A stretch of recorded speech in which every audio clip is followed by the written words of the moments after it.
मैं आज पूरा दिन देख रहा था, जो 16 घंटे से जो चर्चा चल रही है, दुर्भाग्य से। प्लीज बैठिए, सब जवाब दे दिया आपका, आप सुनते नहीं, सबका जवाब दे दिया, प्लीज। नो, दुर्भाग्य से सुनिए जवाब। कांग्रेस को पाकिस्तान के मुद्दे इंपोर्ट करने पड़ रहे हैं। आदरणीय अध्यक्ष जी, आज के वॉरफेयर में इंफॉर्मेशन और नैरेटिव्स की प्लीज बैठिए। बहुत बड़ी भूमिका है।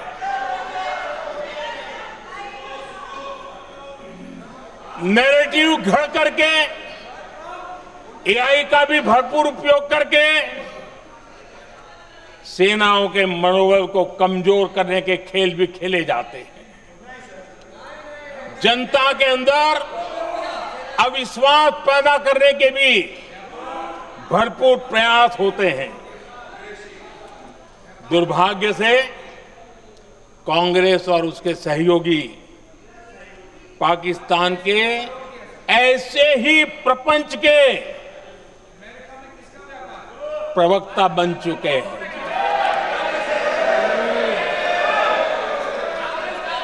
आदरणीय अध्यक्ष जी, देश की सेना ने,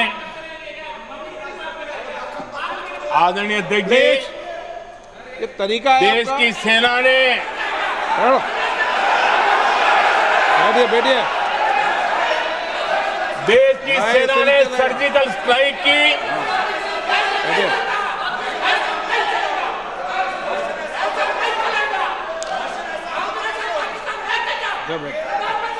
बैठिए बैठिए।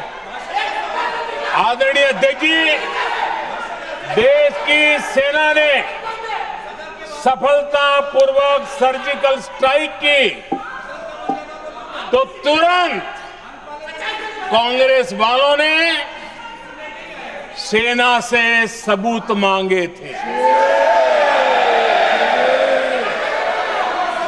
लेकिन जब उन्होंने देश का मूड देखा, देश का मिजाज देखा, तो सुर उनके बदलने लगे और बदल करके क्या कहने लगे? कांग्रेस के लोगों ने कहा, ये सर्जिकल स्ट्राइक क्या बड़ी बात है, ये तो हमने भी की थी।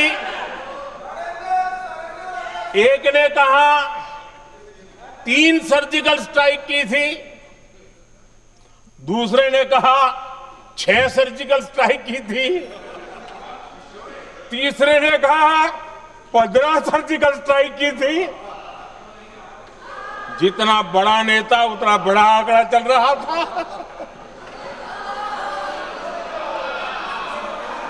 आदरणीय अध्यक्ष जी, इसके बाद बालाकोट में सेना ने एयर स्ट्राइक की। अब एयर स्ट्राइक तो ऐसी थी कि वो कुछ कह नहीं सकते थे, इसलिए ये तो नहीं कहा कि भाई हमने भी की थी। उसमें तो उन्होंने समझदारी दिखाई, लेकिन फोटो मांगने लगे। एयर स्ट्राइक हुई तो फोटो दिखाओ, क्या कहां गिरा, क्या तोड़ा, कितने मरे, बस यही पूछते रहे। पाकिस्तान भी यही पूछता था, ये भी यही पूछते थे। इतना ही नहीं, आदरणीय अध्यक्ष जी, जब पायलट अभिनंदन पकड़े गए तो पाकिस्तान में तो खुशी का माहौल होना स्वाभाविक था कि उनके हाथ में भारतीय सेना का एक पायलट उनके हाथ लगा था। लेकिन यहां पर भी कुछ लोग थे जो कानों कानों में कह रहे थे, अब मोदी फंसा, अब अभिनंदन वहां आए, मोदी ला करके दिखा दे, अब देखते हैं मोदी क्या करता है। आज डंके की चोट पर अभिनंदन वापिस आए।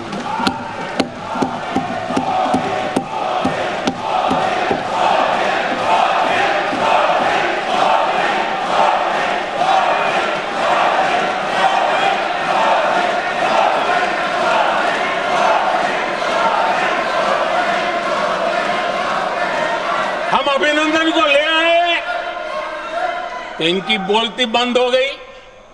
इनको लगा यार कि नसीब वाला आदमी है, हमारा हथियार हाथ से निकल गया। आदरणीय अध्यक्ष जी, पहलगाम हमले के बाद हमारा बीएसएफ का एक जवान पाकिस्तान के कब्जे में गया तो फिर इनको लगा वाह, बड़ा मुद्दा हाथ में आ गया है, अब मोदी फंस जाएगा। अब तो मोदी की फजीयत जरूर होगी।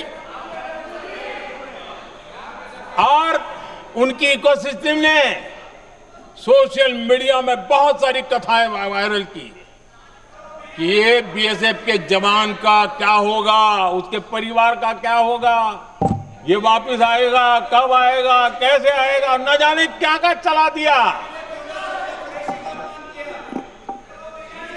आदरणीय अध्यक्ष जी, बीएसएफ का वो जवान भी आन बान शान के साथ वापस आया।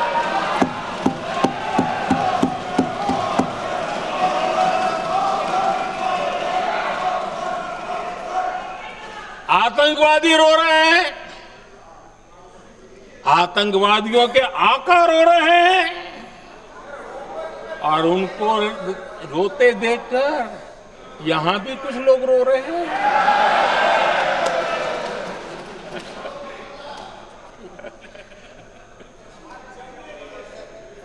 अब देखिए, सर्जिकल स्ट्राइक चल रही थी, उसके बाद उन्होंने एक खेल खेलने की कोशिश की, बात जमी नहीं।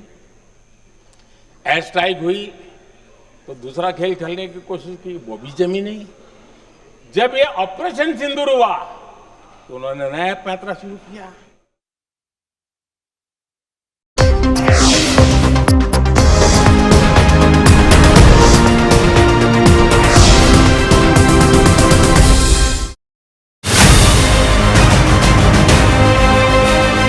పహల్గామ్ మాస్టర్ మైండ్ మోసా హతం, కశ్మీర్ కొండలో ఆపరేషన్ మహాదేవ్. షావ్లిన్ టెంపుల్లో ఏం జరుగుతోంది? వివాదంలో సీఈఓ మాంగ్. నిమిషప్రియ మరణశిక్ష రద్దు కాలేదా? కేసు మళ్లీ మొదటికి వచ్చిందా? బర్నింగ్ టాపిక్ ఈ రోజు రాత్రి 9:30 నిత్యం టీవీ.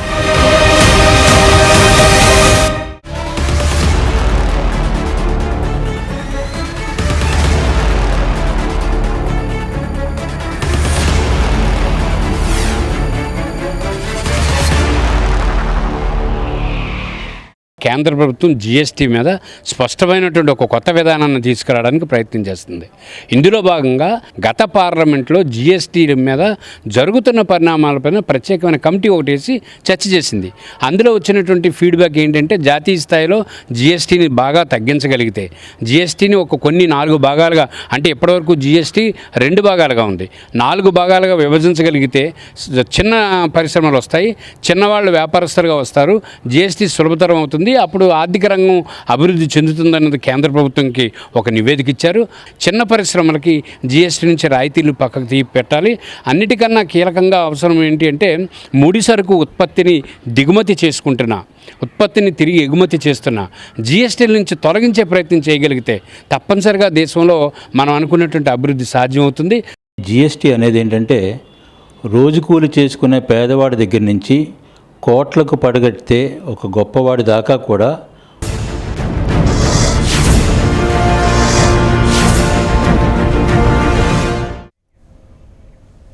భారత ప్రధాని పార్లమెంట్లో పహల్గామ్ దుర్ఘటన అలాగే ఆపరేషన్ సింధూర్ గురించి మాట్లాడుతున్నారు. అలాగే చూద్దాం. पाकिस्तान के सारे बयान और यहां हमारा विरोध करने वाले लोगों के बयान फुल स्टॉप कॉमा के साथ एक है।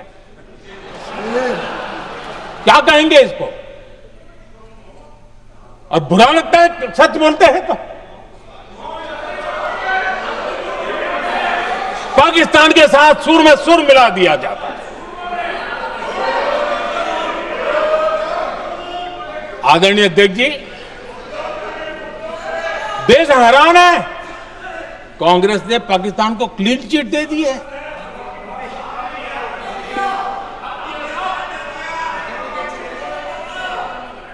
उनकी ये हिम्मत, और इनकी आदत जाती नहीं है, ये हिम्मत कि पहलगाम के आतंकी पाकिस्तानी थे, इसका सबूत दो।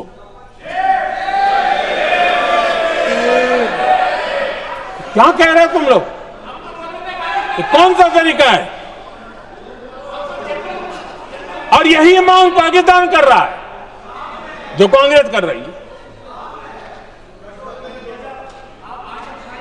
और आदरणीय अध्यक्ष जी, आज जब सबूतों की कोई कमी नहीं है, सब कुछ आंखों के सामने दिखता है, तब ये हालत है। अगर ये सबूत ना होते तो क्या करती है लोग, आप बताइए।